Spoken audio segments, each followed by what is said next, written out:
مان اور تقوی کا ایک نمونہ بن کر ہمارے سامنے آ گئی. ان لوگوں کے بارے میں جن میں شہداء کا خاص طور پر قرآن نے ذکر کیا ہے.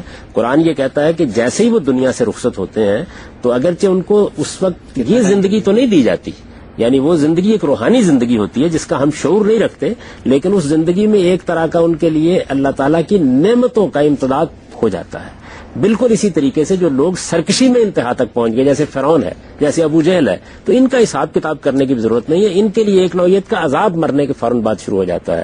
حساب کتاب کی ضرورت ہماری آپ کی طرح کے لوگوں کے لیے ہوتی ہے، یعنی نیکی بھی کی ہے، برائی بھی ہو گئی ہے. اب یہ دیکھنا ضروری ہے کہ کس کا پلڑا بھاری ہے. ان کے بارے میں قرآن سے یہی اشارہ نکلتا ہے کہ ان کو سنا دیا جائے گا اور قیامت میں پھر ان کا حساب کتاب ہوگا، میزان لگے گی، اس کے بعد ان کے بارے میں فیصلہ کیا جائے گا. یہ تفصیل ہے.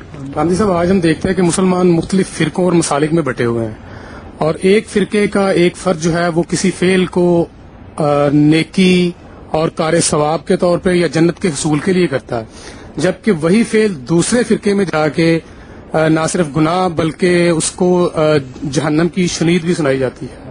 ساتھ ہی ہم یہ بھی دیکھ رہے ہیں کہ یہاں پہ جو ایکسپورٹ کوالٹی ٹیررسٹ اور سوئسائڈل بمبار پیدا کر رہے ہیں ہم لوگ، وہ جب جا کے کہیں پہ حملہ کرتے ہیں تو ان کو پہلے سے جو ہے وہ برین واشنگ کی گئی ہوتی ہے اور وہ نیکی کے لیے اور کار ثواب کے طور پہ وہ عمل کر رہے ہوتے ہیں.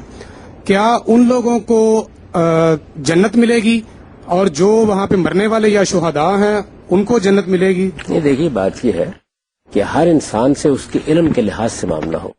کسی انسان کا علم کتنا تھا، اس علم کے لحاظ سے اس نے کیا رویہ اختیار کیا. اللہ کسی کے ساتھ ظلم نہیں کریں گے، اور یہ کوئی عذر نہیں ہے انسانوں کو مارنے کے لیے کہ مجھے فلاں نے یہ بات کہی تھی یا فلاں نے اس بات کی ترغیب دی تھی. اللہ کی کتاب کو اسی لیے محفوظ کر دیا گیا ہے. آخر یہ آدمی کے ذہن میں خیال کیوں نہ پیدا ہوا کہ وہ اللہ کی کتاب کو براہ راست پڑھ لے؟ اس نے اپنے فرقوں کی بات کیوں سنی؟ اور انسان کو اللہ تعالیٰ دنیا میں جو مہلت دیتے ہیں، میں آپ سے عرض کرتا ہوں کہ اس کا مجھے خود تجربہ ہوا، اور آپ بھی تجربہ کر کے دیکھیے. وقتاً فوقتاً ایسا ہوتا ہے کہ ہم کسی غلطی میں پڑے ہوتے ہیں تو کوئی نہ کوئی طریقہ اللہ تعالیٰ اختیار کرتے ہیں جس سے ایک بار تنبیہ ضرور ہوتی ہے، لیکن ہم اس وقت کان بند کر لیتے ہیں. تو سوال یہ ہے کہ جس نے اس تنبیہ کے باوجود کان بند کر لیے وہ مجرم کیوں نہیں قرار پائے گا؟ اللہ تعالیٰ نے جو ہمارے سامنے اصول رکھے ہیں، ہم ان اصولوں کی بنیاد پر یہ سمجھتے ہیں کہ آخری درجے کا کامل انصاف مل جائے گا. رہ گئی یہ بات کہ یہاں جو پردے پڑے ہوئے ہیں تو ظاہر ہے کہ یہاں ہمارے پاس جاننے کا کوئی ذریعہ نہیں ہوتا کہ کسی کی نیت کیا ہے، کسی کے محرکات کیا ہے، کسی کا علم کتنا ہے. اصولی بات عرض کی جا سکتی ہے کہ جتنا جس کا علم تھا، جیسی جس کی نیت تھی، جو جس نے ارادہ کیا، اس کی بنیاد پر اللہ تعالیٰ معاملہ تھا. اور جزا و سزا کا قانون بھی قرآن مجید نے کر دیا ہے کہ جو شخص دنیا ہی کو اصل سمجھتا ہے اور اپنے اعمال کی جزا بھی دنیا ہی میں چاہتا ہے، ہم اس کو پورا حساب دنیا ہی میں بے باک کر دیتے ہیں. جنت ان کے لیے ہے جو جنت کی خواہش رکھتے ہیں، جو نہیں رکھتے ان کا حساب یہاں چکا دیا جاتا ہے. اس کے لیے تو قرآن کے الفاظ یہ ہیں کہ جتنا ہم چاہتے ہیں پورا کا پورا حساب چکا کے یہی معاملے کو ختم کر دیں. سر، آپ کی بات کی روشنی میں تو ہمیں علم سے پرہیز کرنا چاہیے، کیونکہ جس کے پاس جتنا کم علم ہوگا اس کا اتنا ہی کم حساب ہوگا. یہ تو یہی بات ہوگی نا، جس کے پاس جتنا زیادہ علم پہنچا، جتنی مکمل ہدایت پہنچی، اس کا اتنا زیادہ کڑا حساب لیا جائے گا. تو ہمیں علم سے پناہ مانگنی چاہیے. دیکھیے، بات یہ ہے کہ علم سے آپ پناہ نہیں مانگ سکتے. علم انسان کے اندر بالکل اسی طرح رکھا گیا ہے جس طرح دوسری جبلتیں رکھی گئی ہیں. انسان خود اس کی جانب آگے بڑھتا ہے. اور علم کے لحاظ سے محاسبے کا مطلب کیا ہے؟ علم کے لحاظ سے محاسبے کا مطلب یہ ہے کہ آپ کو جو دنیا کی آزمائش میں ڈالا گیا ہے، اس آزمائش میں آپ کا رویہ اس علم کے لحاظ سے متعین ہوگا. جن لوگوں کو زیادہ علم نہیں ہوتا وہ زیادہ متنبع بھی نہیں ہوتے، یعنی اس میں بھی ایک خاص طرح کا توازن قائم ہو جاتا ہے. علم ہمارے ہاں اگر اضافہ کرتا ہے ذمہ داری میں تو تنبیہ میں بھی اضافہ کرتا ہے، شعور میں بھی اضافہ کرتا ہے، اور ہمیں یہ بھی بتاتا ہے کہ تمہیں بچنا چاہیے ان ساری چیزوں کے بارے میں. ادھر ان کو وہ سہولت حاصل نہیں ہے اور دوسری جانب کچھ سہولتیں ان کو حاصل ہو گئی. اللہ تعالیٰ ایک غیر معمولی توازن قائم کریں گے. اس سے یہ نتیجہ نکلتا ہے کہ علم کی بنیاد پر دیکھا جائے گا کس کے پاس کتنی بات پہنچی، اس کے لحاظ سے اس سے پوچھ لیا جائے گا. لیکن جس اصل بات کے اوپر مواخذہ ہونا ہے وہ تو باتیں ہی دو ہیں، وہ ہر شخص تک پہنچ گئی ہیں. اس کے علم کے بارے میں عذر ہی کوئی نہیں ہے. کائنات کا پروردگار ہے اور مجھے نیک عمل کی بنیاد پر جواب دینا ہے. خیر و شر کا شعور تو ہر انسان کے اندر موجود ہے، اس لیے اس معاملے میں تو میں عذر پیش ہی نہیں کر سکتا. آپ پوچھیں. اگر کوئی پرسن اللہ تعالیٰ کو مانتے ہوئے اگر کسی ایسے بندے کو ماننا شروع کر دے اس کے ساتھ کہ وہ جس بندے نے اس کو بتایا کہ تمہارے مستقبل میں یہ ہونے والا ہے، اور تھوڑے دنوں کے بعد وہ ہو بھی جائے، تو کیا یہ شرک کی کوئی کائن نہیں ہے؟ کیا اس بات سے یہ ہے کہ اگر تو وہ محض ایک عالم کی حیثیت سے کسی آدمی کی بات سنتا ہے، ایسے دنیا میں بہت سے اہل علم ہیں جو آپ کو بہت سی معلومات دیتے ہیں. وہ معلومات ماضی کے بارے میں بھی ہو سکتی ہیں، ایک مورخ آپ کو دیتا ہے. وہ حال کے بارے میں بھی ہو سکتی ہیں، روزانہ اخبار نویس دیتے ہیں.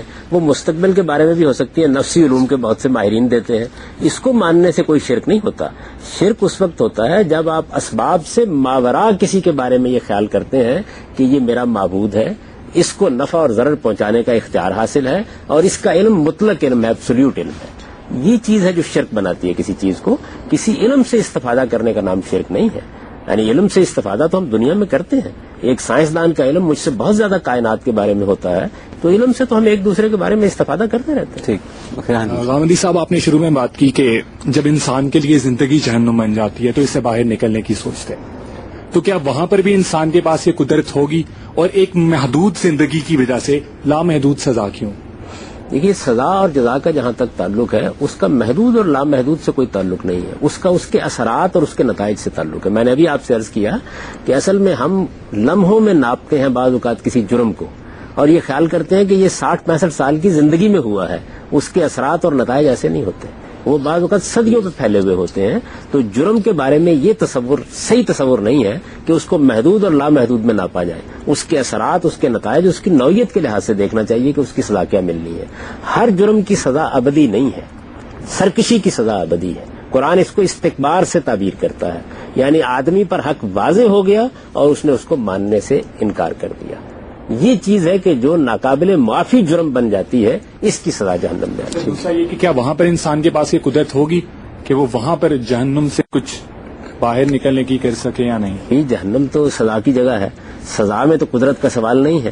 جب آپ کسی کو جیل میں ڈال دیتے ہیں تو پھر تو وارڈن کی مرضی سے باہر نکل سکتے ہیں. جنت میں البتہ ارتقاء کے بے شمار مواقع ہوں گے، اور جنت کے بارے میں یہ کہا گیا ہے کہ اس میں جو آپ چاہیں گے آپ کو مل جائے گا. اگر آپ اسے باہر تشریف لانا چاہیں گے تو رکاوٹ نہیں ڈالی جائے گی. ہمارے ہاں ایک اسکول آف تھاٹ میں مسلمانوں کے یہ کانسیپٹ ملتا ہے کہ ہر آدمی جنت میں جائے گا لیکن اپنی سزا پانے کے بعد. تو یہ کس حد تک ٹرو ہے اگر ہم قرآن کے ریفرنس دیکھیں؟ تو قرآن نے جو بات کہی ہے بس اسی کو مانیے. وہ بات یہ ہے کہ اگر کسی آدمی کا توحید پر سچا ایمان تھا تو اس کا ہر جرم معاف ہو سکتا ہے. یہ نہیں قرآن مجید نے کہا کہ لازماً معاف ہو جائے گا، ہو سکتا ہے.